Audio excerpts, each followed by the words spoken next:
A quiet conversation could be heard through the closed door. Gavin stood outside, waiting patiently. Finally, after about half an hour, the conversation waned. Gavin seized the opportunity and knocked on the door. "Enter," a gruff male voice commanded from the inside. Gavin opened the door and let himself in. A young man in an NW Bureau uniform, holding a report, nodded at Gavin as he entered, and continued to silently peruse the documents. "Don't mind him. Please continue." The other person in the office was Gavin's father. His expression was exactly as Gavin remembered: furrowed brows, frowning pursed lips, and eyes as cold and steadfast as glaciers. The young man nodded and turned a page of the report. "We believe the persons responsible were also the ones behind the celebration incident and the recent influenza virus outbreak. All the evidence points towards the involvement of Black Swan." He pointed to the virtual evidence board, and both men examined it for a moment. He raised his hand to continue, but Gavin interrupted him. "And the casualties?" He paused, awaiting the go-ahead from his commander. Gavin's father nodded, and he flipped to the relevant page. He informed Gavin that the casualties were much better than expected, with only 2 seriously injured and no dead. In addition, Ultima Bioresearch had developed a vaccine, so the virus was under control. The young man smiled as he delivered the good news. Hearing this, Gavin relaxed a little, and the young man continued his report for another 15 minutes. Finishing up, he bowed respectfully and left, not forgetting to close the door on his way out. As the door closed, feelings of anxiety and consternation overwhelmed Gavin. It was just the 2 of them now, and he had his father's full attention. Gavin was the first to break the silence. "Special Task Force is looking for Black Swan as well." His father's face remained impassive, though his eyes narrowed and held a hint of disdain. "And when they find it, they will discover it is nothing but an empty shell." "Empty shells have their uses." His father shot him a scrutinizing glare. "The evolution accelerator "Is not your concern." They're looking for a suitable evolver to enter the chamber. You know." Gavin stopped abruptly. His father's piercing stare bore into him.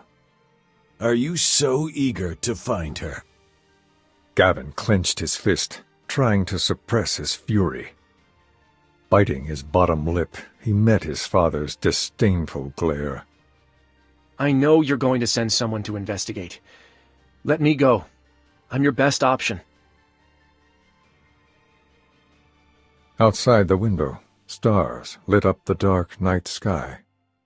Gavin stood at the center of the meeting hall, looking up at the dome. The moon cast mottled patterns of light, like footprints on the ground. Standing next to him was a team of men and women, dressed in NW uniforms. They were whispering nervously to one another about the new mission. Black Swan is long gone. Are we really going after the Special Task Force? That observation center for excessive evolution sounds suspicious. But is this really necessary? I'm not sure. You should ask the cap. The group looked over at Gavin. He seemed unbothered by the attention. Uncertain, they continued to whisper. "They're sending us in to make an arrest." A worried young man scratched his head. But what if they arrest us?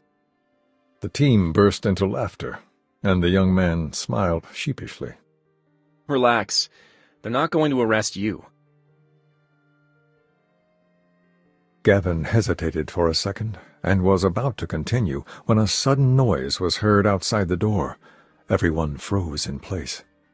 Gavin placed a finger over his lips. "We've got company."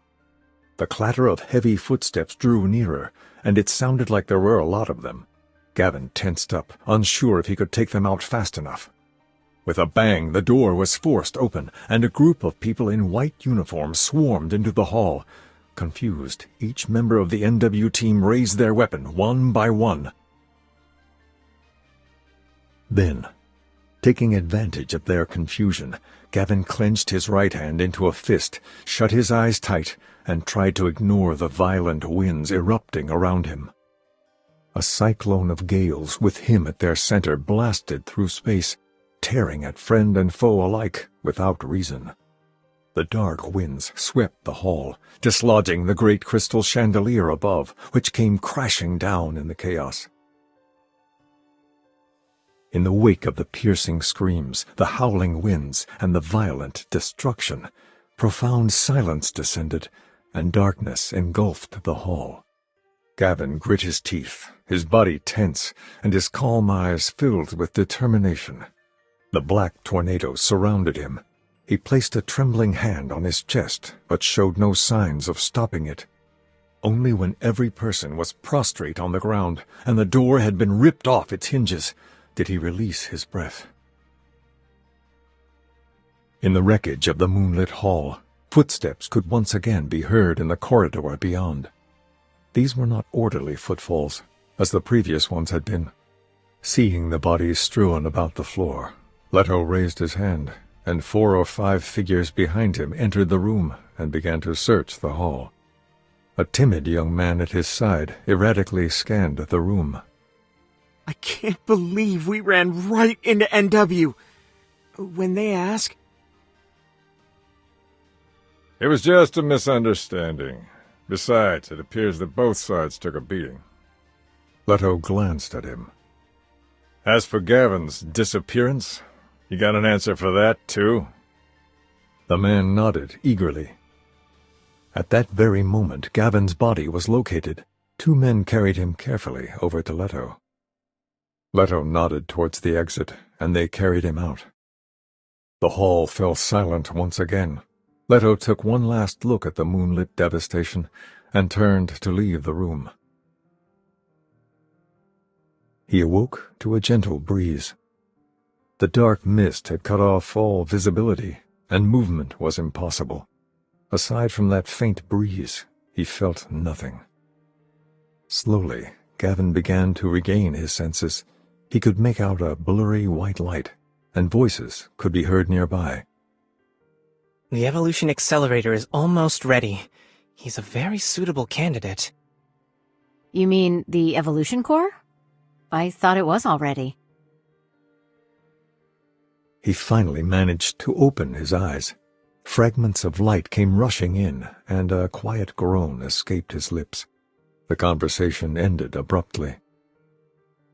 2 figures, a man and a woman in white lab coats and protective goggles, were looking in his direction. They were holding clipboards as data flashed across the computer screen in front of them. The full scene in front of him came into focus, and Gavin was finally able to take in his surroundings. He was strapped tightly into a white seat. 5 buckles held him firmly in place. He tried to move his head, but found that something was locked around his throat. The man in the lab coat cautiously approached. He appeared to be somewhat pleased with himself. He stood in front of Gavin, blocking his line of sight. Peering down at him condescendingly, he poked the device around Gavin's neck, cocking his head curiously. Gavin frowned and turned his head violently to one side, pushing the man's hand away. Awake already? Another needle! The woman approached with a vial and syringe. Following her movements, Gavin could clearly see what was on the table. Next to the serum was a computer compiling data and a pile of papers, on top of which lay a photo of his very own black glove. You... Before he could finish, the needle was inserted into his neck, and the icy, cold serum entered his bloodstream, numbing the pain and dulling his mind. In his confusion, Gavin saw the 2 figures approach again and examine the device on his neck, muttering softly.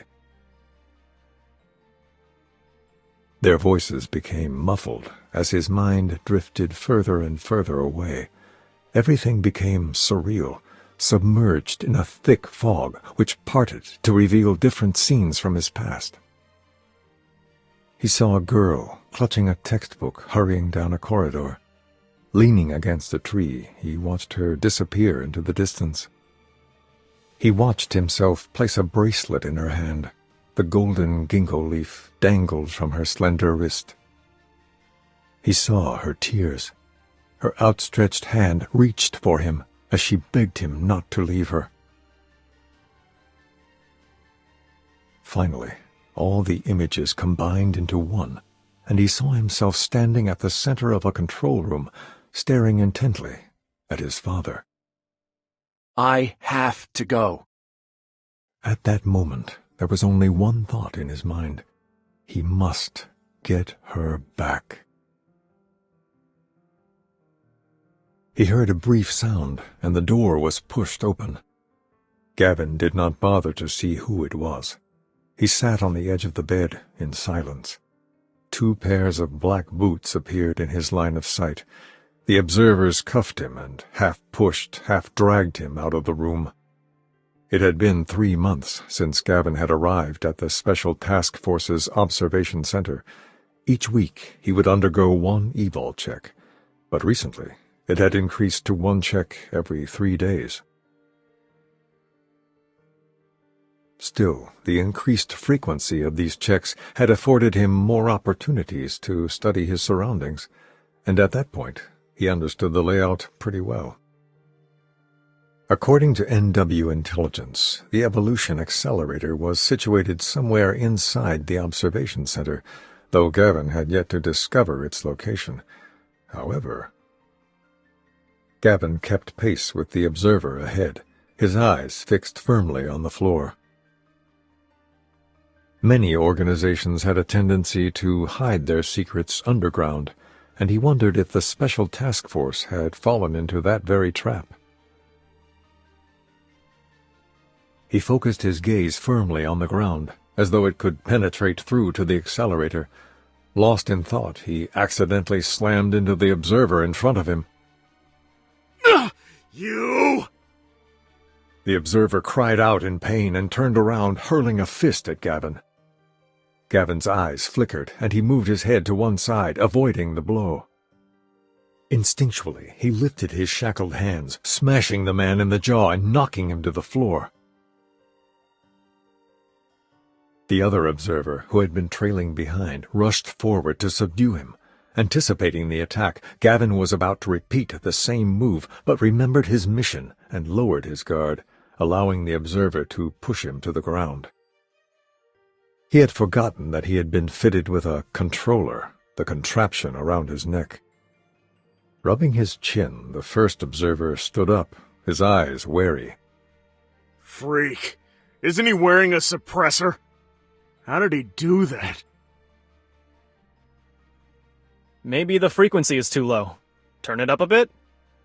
Leaning in close, the observer adjusted the settings on Gavin's controller and let out a sigh of relief.